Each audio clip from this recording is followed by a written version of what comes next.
अखबारों की सुर्खियों की।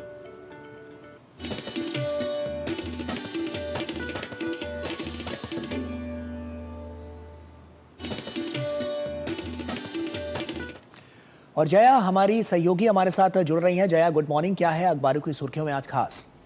गुड मॉर्निंग गौरव। अगर हम बात करें दिल्ली से प्रकाशित समाचार पत्रों की सुर्खियों की, तो तमाम अहम खबरें आज दिल्ली के समाचार पत्रों में छाई हुई हैं। आइए शुरुआत करते हैं जनसत्ता से। जनसत्ता में सबसे अहम खबर जो है वो है, भारत ने चीन के 4 उत्पादों पर लगाया है डंपिंग रोधी शुल्क। डंपिंग रोधी शुल्क क्या है, कुछ समझने की कोशिश करते हैं। यहाँ पर किस तरह से जो घरेलू कंपनियां हैं भारत की, उनको सस्ते आयात से बचाने के लिए कदम उठाया गया है।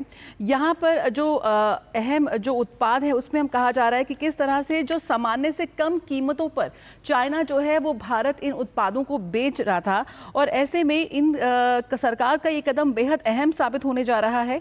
ये जो उत्पाद है, पड़ोसी देशों के 4 उत्पादों पर ये डंपिंग रोधी शुल्क लगाया गया है। इसमें एल्यूमिनियम फॉयल है, वैक्यूम फ्लास्क है। ये ऐसे उत्पाद हैं जिन्हें सामान्य से कम कीमत पर यहाँ पर चाइना भारत बेच रहा था। तो ऐसे में यहाँ पर भारत ने उन 4 उत्पादों पर डंपिंग रोधी शुल्क लगा दिया गया है। एक अहम खबर है ये, भारत के कारोबार जो देसी मेक इन इंडिया कैंपेन है उसको भी इससे बूस्ट मिलता नजर आएगा।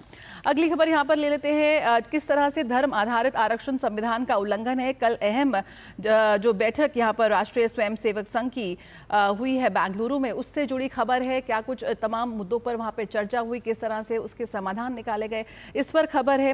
कर्नाटक से जुड़ी खबर पर यहाँ पर उनका आरएसएस ने क्या कुछ उसका स्टैंड रहा, उसको अखबार पत्र ने अपनी प्रमुखता से खबर दी है। कर्नाटक में मुसलमानों को 4% आरक्षण देने के बाद आरएसएस के जो सर कार्यवाह है होस बोले, उनका ये बयान है कि किस तरह से धर्म आधारित जो आरक्षण है वो संविधान का पूरी तरह से उल्लंघन करता है और ऐसा नहीं होना चाहिए। अगली खबर यहाँ पर हम लेते हैं, दिल्ली सरकार से जुड़ी हुई है। दिल्ली विधानसभा का सत्र है आज और कल होगा पेश बजट। दैनिक जागरण में ये खबर है, दिल्ली विधानसभा के सत्र को लेकर काफ़ी इस वक्त हल्ला है। हंगामेदार हो सकता है सत्र, क्योंकि जिस तरह से भाजपा सरकार एक्शन में नजर आ रही है। भाजपा सरकार ने पहले ही कहा है कि जिस तरह से आप सरकार के जो तमाम घोटाले रहे, जो तमाम अनियमितताएं रही, उसको लेकर वो रिपोर्ट और जांच को लेकर अग्रसर है। ऐसे में यहाँ पर जो सीएजी रिपोर्ट की यहाँ पर बात हो रही है, डीटीसी की जो गड़बड़ी रही है, किस तरह से डीटीसी घाटे में रही है, उसको लेकर कैग रिपोर्ट भी पेश होगी, और साथ ही जो कल बजट भी पेश होगा उस पर भी नजर होगी कि किस तरह से इस बार जो भाजपा की जो सरकार है 26 साल बाद राजधानी दिल्ली में सत्ता में आई है, ऐसे में रेखा सरकार का पहला बजट क्या होने वाला है, उस पर सभी की नजर होगी। अगली खबर काफी थोड़ी अलग से जुड़ी हुई है। किस तरह से राजधानी दिल्ली के जो दिल्ली यूनिवर्सिटी है, काफी ज्यादा प्रतिष्ठित यूनिवर्सिटी है, और हर साल जब भी इसके एडमिशंस होते हैं, एडमिशंस को लेकर दिशा निर्देश जारी किए जाते हैं। जो इस बार के दिशा निर्देश जारी किए गए हैं दिल्ली यूनिवर्सिटी में, उसमें लिखा गया है कि एसिड अटैक पीड़ितों को इस बार डीयू में मिलेगा दिव्यांग कोटा। एसिड अटैक बहुत ही विभीषण ये एक समस्या है, और किस तरह से एसिड अटैक विक्टिम्स को किस तरह से एक बहुत ही मुश्किलों से और दर्दनाक परिस्थितियों से गुजरना पड़ता है, ये हम सभी जानते हैं। काफ़ी अच्छी पहल है यहाँ पे दिल्ली यूनिवर्सिटी की तरफ से कि उन्होंने अपना दिव्यांग कोटे की जो गाइडलाइंस है उन्हें थोड़ा रिलैक्स करते हुए, उसे आगे बढ़ाते हुए एसिड अटैक विक्टिम्स को इसमें शामिल किया है। साथ ही इस बार लोकोमोटो, सेरेब्रल प्लासी, मूक बधिर और दृष्टिहीनता आदि भी इसमें शामिल किए गए हैं। ऑटिज्म स्पेक्ट्रम विकार के छात्रों को भी दिव्यांग वर्ग में शामिल किया गया है। तो अच्छी खबर है उन लोगों से जो कहीं ना कहीं जिंदगी में उनको एक सेटबैक मिलता है, लेकिन यहाँ पर दिल्ली यूनिवर्सिटी जो कि काफ़ी प्रतिष्ठित यूनिवर्सिटी है, उसमें उनको एक कोटा मिलता नजर आएगा। प्रत्येक कोर्स में दिव्यांग उम्मीदवारों के लिए 5% जो सीटें हैं वो यहाँ पर आरक्षित की गई हैं।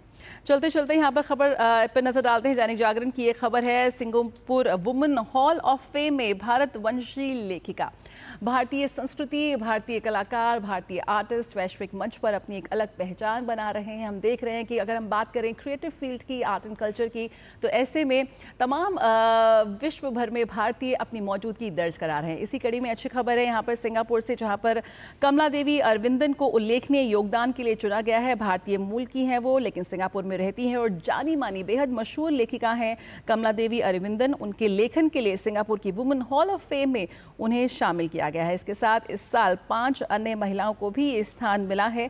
लेकिन अरविंदन अगर हम बात करें तो तमिल और मलयालम भाषा में अपनी बेहद खूबसूरत लिखाई के लिए और अपने कंटेंट के लिए वो जानी जाती हैं, और वैश्विक मंच पर भी उन्हें अब सराहना मिल रही है। राजधानी दिल्ली से प्रकाशित समाचार पत्रों में फिलहाल इतना ही। वापस चलते हैं गौरव के पास। शुक्रिया जया, तमाम खबरें जो आप समेट कर लाई दर्शकों के लिए, बहुत बहुत शुक्रिया आपका। तो जया हमारी सहयोगी जो कि तमाम अखबारों की सुर्खियां आपके लिए लेकर आई।